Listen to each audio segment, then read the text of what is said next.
Okay, you'll be next. I'll let him go ahead and share this with you. This one's amazing. First of all, I'd like to thank Charlie, everybody that's involved in bringing this together, because it's not, this is a taboo subject. I'm one of those guys that really didn't believe, and I believe, but my dad actually told me a story when I was a kid, and I'm like, oh, okay, all that stuff. And I'm an avid nature. I'm on a kayak every day in the summer. And in the winter, I can't go out on my kayaks during the winter because it's a little too cold. So we always go hiking. And I've hiked most of the trails that are all around this area. And my sighting is actually outside of the Ocala National Forest because I live on the border over here of Citra and Fort McCoy. And unfortunately, my wife, she had some problems with her ankle one day, and I had to get out of the house. And I was like, I'm going to go over here and I'm going to do this 4-mile trail that we had never done before. So I go in, I'm like 3 miles into a trail, and at that time we were having a lot of rain at the time, and there's a prairie out there where there's a huge section of water. And what it was is all this low-lying area, the water is running through the trail and going out into the prairie. So 3 miles in, I'm coming up to an area where it's only like about 4 foot tall, or the water is about 4 foot deep. And I'm not trying to hike back 3 miles. I got 1 mile to go, I'm ready to go this way, and I'd say it was probably about 20 feet of water, but it actually banked up to where there's some trees this way and trees this way, and it's high ground. I'm like, okay, I can get over here, cut up through the woods, and bypass the water. So when I went to go bypass the waterway on the left-hand side, I hear 3 knocks. Boom, boom, boom. That's weird. And then the next thing you know, I hear this. It's either a grunt or a huff. I've heard different people say it's a different kind of sound. It's like, and so I'm like, well, that's kind of weird. And one of the things I wanted to teach myself going into the woods, I didn't want to get caught off guard, so I learned which snakes are venomous, what bears sound like, and of course animals make different kind of noises, sometimes out of the ordinary of what everybody knows. So it still kind of freaked me out. So I'm like, okay, well maybe I'm going to go to the right. So I go over here to the right side of the section, the area where the highland comes up, and it's actually a little worse than the left side. So I'm like, okay, I'm going to go back over here. So I go over here and I'm looking at another section and I'm like, well maybe if I walk up this way and I go over to this side, I can get that way. As soon as I did that, it did the same thing. Boom, boom, boom. I'm like, holy crap, I'm not going that way again. So I do the same thing again. I go back to the right side and I try to get to, I'm looking and I'm looking. And of course, mind you, I'm looking for where this noise is coming from. I'm looking for something. I'm thinking maybe bear. I don't know what it is. I don't see anything. It's so dense, I can't tell what. There's nothing there. It's just noisy.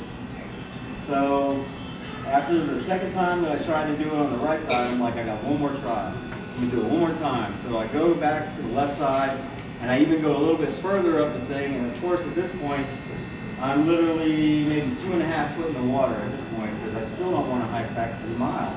It's a long way back.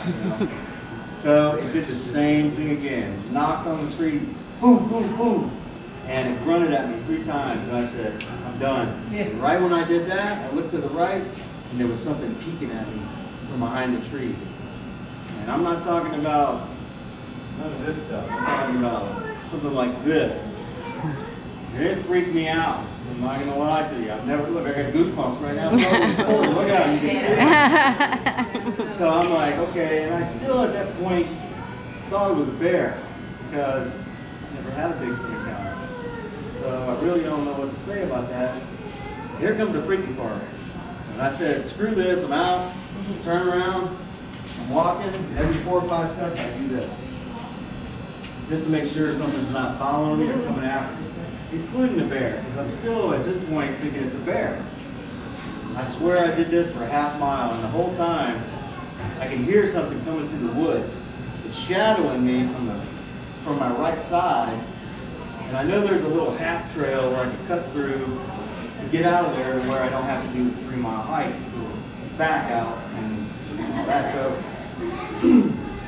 I get about halfway through, and there's a part of the edge of the forest thing goes like this, and there's a little cut through trail like this. I'm like, I'm taking this trail. And as soon as I went through that trail, I looked back, and I saw it looking at me again. It was over in the woodside area. And at that point, I'm not gonna lie to you, I kind of ran out of it. And I got out of it. And my wife at the time, I don't know why, but she showed up a little earlier. She showed up about 3 hours, and she said, the first thing she said to me was, what happened? I'm like, what are you talking about? She goes, you're as white as a ghost. What happened? I said, I don't know what happened. So fast forward, I'm kind of not fill out. I won't tell you about all my research that I did at that moment. I mean, I went home and I'm Googling, you know, I'm like, okay, wait a minute, hold on. What does a bear sound like? Everything that I heard didn't resemble a bear. So fast forward 4 months, it was my initial sighting or encounter was in the spring of 2018, roughly February 28th. Our daughter came into town. We were doing Thanksgiving. She was fascinated with the Sasquatch type of thing, and at that time I kind of come to the realization it might have been a Sasquatch. I was like, well, let's go out there. So I didn't take them to the spot where I had my encounter, because to be honest with you, it freaked me out. And I've never been scared of the woods. I'm not going to lie to you. I have never been back in the woods by myself since. I don't pack guns. I'm not a hunter. I'm not a tracker. I don't know anything about that. So we go down this backside of the trail. It's on the backside of a conservation area out here towards Horseshoe Lake. So we're going out on the backside of this thing, and my daughter actually is the one that showed me. She said, "What is this?" And it's just like this.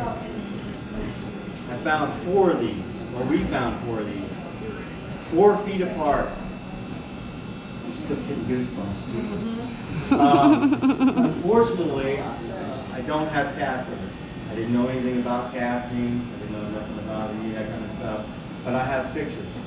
And I actually, yesterday when I met up with Charlie, the first thing that struck me as odd was this cast right here. Because in my pictures, one thing I noticed is how this big toe and this toe right here is close to these 3 right here. I have a picture of this foot. Now, I can't tell you for sure that it's the same foot. I can't tell you it's the same Sasquatch. But I found 4 prints, and I didn't cast them. I had a buddy of mine come down that same weekend from Detroit, Michigan, and he's an actual Sasquatch enthusiast. And when he saw those prints, he said, "Dude, we got to cast these." And unfortunately, he had to leave the next day. I never casted them. Yesterday, after we had our interviews and everything like that, it really did inspire me. I haven't told you this yet, but I actually talked my wife into going back out there. And we went back out there, and those yesterday. tracks are gone. They're gone. The grass has grown up. Truck has driven through there, covered it up. And this trail is actually a horse trail. I like to go down horse trails because sometimes it's a little bit more, it looks a lot better than just the regular standard, hey, let's walk down the people trail. Well, and out here too, anybody that's experienced four-wheel drive, we used to go Jeep riding all the time. Our terrain out here one day can be nice and solid, the next day it's super sandy, you're stuck, you know? Yeah. In the same location. Yeah. So I was disappointed, I'm not going to lie. And I will honestly tell everybody in here, I totally regret not casting those prints. We can't rely on the news agencies, we can't rely on the government or any of these other people to actually document this stuff. It's going to be people like us, people like you that have, you know, everybody that's got the compassion for knowing that what we experience is real. Like I said, this is my first time. I mean, I have a story my dad told me, but I just thought he was crazy. To be honest with you, as I've grown older, I'm almost 50 now, especially after my encounter, it freaked me out so bad that, you know, the first thing you're trying to do is you're trying to rationalize everything. Well, what was this and what was that? Why did it bang on the tree? And why did it run at me 3 times? And I've heard some other stories today that's even more freakier than mine. You know what I mean? Was that? It'll be people like you, everybody out here, like Charlie and the organization that you guys are doing, it'll probably bring this to light. All I can say is don't give up. It's out there.